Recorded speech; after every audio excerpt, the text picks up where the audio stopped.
7 მაისს კავკასიის საერთაშორისო უნივერსიტეტს ირანის ისლამური რესპუბლიკის კულტურის ატაშეს მოადგილე ბაჰრამ ქიანი სტუმრობდა. ქალი ისლამში საჯარო შეხვედრის თემა სტუდენტებისთვის საინტერესო და ინფორმაციულად დატვირთული აღმოჩნდა. ბაჰრამ ქიანმა ყურადღება გაამახვილა სასანიანთა პერიოდზე, ქალის როლსა და მის უფლებებზე. საუბარი შეეხო ისლამის შემოსვლის შემდეგ ქალისა და კაცის თანასწორუფლებიანობის გამყარებასაც. აუდიტორიის დიდ ნაწილს იურიდიული ფაკულტეტის სტუდენტები შეადგენდნენ. სწორედ მათთვის სტუმარმა სამოქალაქო სამართალში მუხლებში და პუნქტებში გაწერილ კანონებზე ვრცლად ისაუბრა. არაღირსეული მოპყრობა, უღირსის საქციელი, ოჯახიდან წასვლა, ფსიქიკური პრობლემები.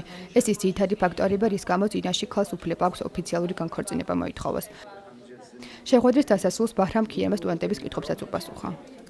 დღევანდელ დღეს კავკასიის საერთაშორისო უნივერსიტეტისათვის იყო ზედმეტად ნაყოფიერი და დატვირთული ბატონმა ბაჰრამ ქიანმა არაჩვეულებრივად გვესაუბრა ისლამურ რესპუბლიკაზე. خیلی خوشحال هستیم که امروز این فرصت თემა დღეს შეეხებოდა ქალის უფლებებს ისლამამდელ პერიოდში ირანში დავშ არაბული ჯაჰილიის პერიოდში არაბეთში და ქალის უფლებები ისლამის შემდეგ თუ რამდენი როგორი ცვლილებები მოხდა ამ კუთხით. مختلفی مطرح شد همچون ძალიან საინტერესო იყო დასმული შეკითხვების სტუდენტების მხრიდან და შეეძლების დაგვარად ვეცადეთ რომ ამომწურავად გამეცა პასუხი ყველა იმ კითხვისთვის რაც გააჩნდათ სტუდენტებს. مدنی ایران که متضمن امتیازات و